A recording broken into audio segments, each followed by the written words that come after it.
Fernanda Casagrande, sou empresária. Hoje eu administro e sou sócia-diretora de 2 empresas.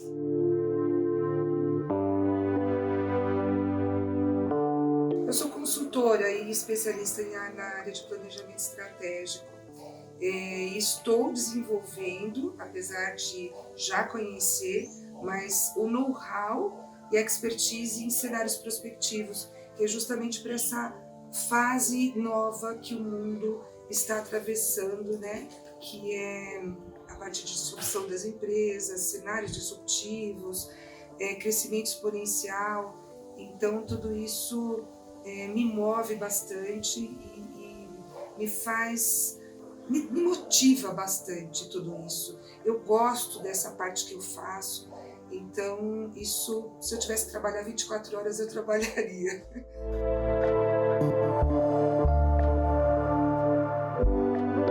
Eu sempre gostei da parte de administração, né? Quando a gente fala em administração, nós somos multitarefa. O administrador, ele tem várias expertises. Ele não pode ser apenas enxergado como alguém que organiza as coisas, né? A gente chama de multidisciplinar, porque um administrador, ele também é especialista em finanças, um administrador também tem que conhecer a parte de RH, um administrador também tem que conhecer essa parte de planejamento, essa parte de benefícios. Enfim, tem uma série de ciências, inclusive, que ele tem que entender para poder fazer a parte dele. Lá atrás, se eu parar para pensar, quando eu comecei, foi bem quando minha mãe abriu o primeiro comércio dela, que foi uma mercearia. Então eu já gostava de trabalhar com os produtos, de ver o que a gente podia colocar em promoção. Eu devia ter uns 12, 13 anos. Nessa época, além de trabalhar com ela, eu dava aula particular, estudava e dava aula particular de matemática, português, para o pessoal. Ficava ali nas mesinhas do lado de fora e chamava o pessoal para fazer isso porque eu precisava de dinheiro, né? Eu vim de uma família em que sempre tive o básico necessário, graças a Deus nunca me faltou, mas a gente tinha que fazer aí algumas ginásticas, né, para poder comer, e não tinha brinquedo. Então acho que todas essas coisas me levaram a querer começar cedo. Eu com 13 anos já dava aula de inglês numa escolinha de educação infantil e daí eu não parei mais de trabalhar.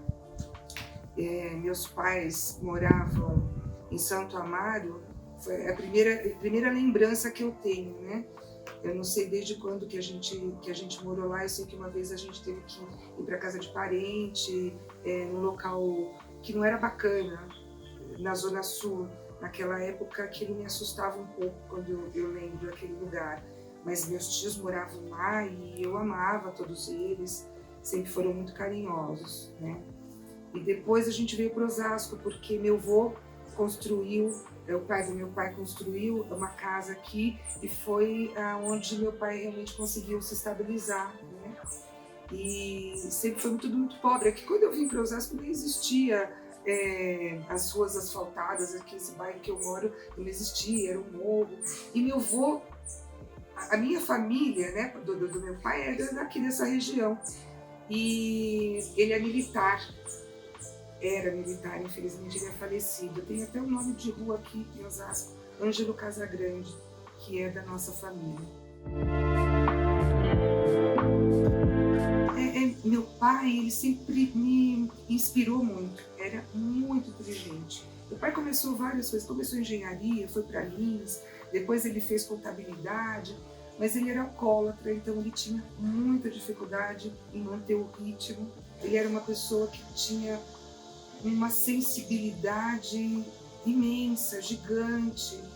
Então eu lembro que ele colocava o jornal de manhã na mesa do domingo, né, do café da manhã, e eu ficava fazendo as palavras cruzadas e acompanhava os comentários que ele fazia.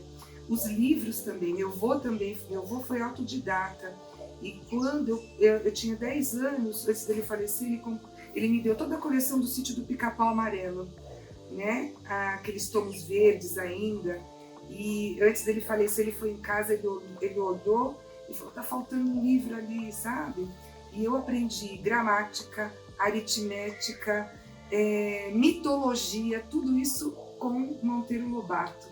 Então, Monteiro Lobato me despertou, sabe? Aí, a partir disso, eu sei... acho que não, hein? Eu tenho uma foto pequenininha, quando eu era pequenininha, eu estava no piniquinho, e com o gibi que minha mãe me deu para ler ali, eu tenho essa foto. Acho que eu já gosto de ler desde essa época. Então, foi isso. Aí eu fui estudando, eu queria fazer medicina, porque meu avô, ele gostaria muito de ter alguém na família que fizesse medicina, e eu acho que como eu queria agradá-lo, eu coloquei na minha cabeça que eu ia fazer medicina. Aí eu fui fazer biológicas no colégio, naquela época tinha exatas, biológicas e humanas, eu fui fazer biológicas. Mas a gente precisava também de dinheiro.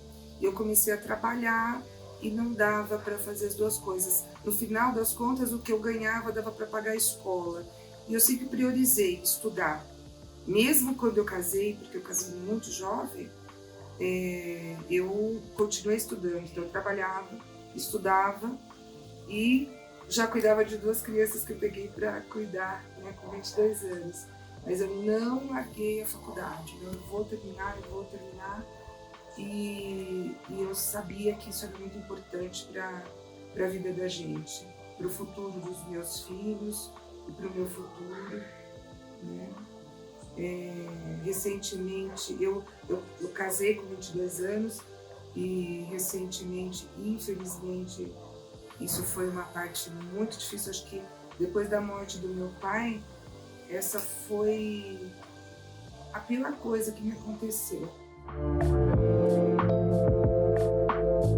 A gente não pode enxergar as coisas só ruins, sabe?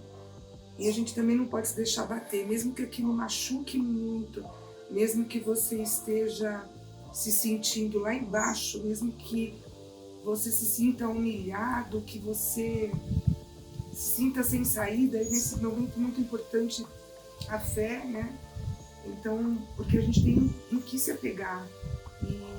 E Deus sempre foi muito bom comigo, porque Ele me tirou de lá de baixo, Ele me tirou desse buraco que eu estava. Em tão pouco tempo, eu vi muita gente numa situação muito pior que a minha, psicologicamente falando,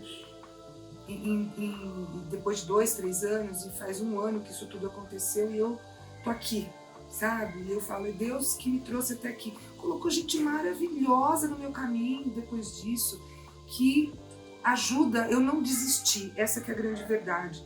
Eu tinha um propósito, e tudo isso começou quando eu comecei a brigar efetivamente pelo meu propósito. Por quê? Porque eu sempre dei muita prioridade para a família, apesar de continuar estudando e tudo mais. Mas chegou uma hora que eu falei, agora eu não posso perder mais tempo, eu tenho que fazer aquilo e atender o meu chamado. E nesse momento que eu comecei a fazer esses movimentos para chegar aqui onde eu cheguei, onde eu estou agora, é que tudo isso aconteceu, né? E a gente não pode desistir. A gente tem que ter um foco. A gente tem que fazer que nem criança. Criança, quando você percebe que quando está chovendo, a criança fala, mas eu quero ir brincar. Eles não pensam na chuva. Você já viu chuva sem empecilho para a criança poder brincar? Aonde você viu lama sem empecilho para a criança brincar? Então, criança, quando ela quer alguma coisa, ela continua, ela não para, não existe empecilho para ela. Por quê? Porque ela tem só um olhar, que é para aquilo que ela quer fazer. O adulto, ele começa a arrumar desculpa, ele começa a desviar. O adulto, ele começa tá chovendo, então hoje eu não vou na academia. Hoje aconteceu isso, então eu não vou fazer tal coisa. Porque nós, adultos, arrumamos desculpa para tudo. Então, não é porque eu sofri um baque, não é porque tentaram, não porque tentaram deliberadamente, mas que de alguma forma acabou me desestruturando, que eu vou desistir. Não, meu foco é aquele, então eu vou continuar. E é por isso que eu estou aqui hoje.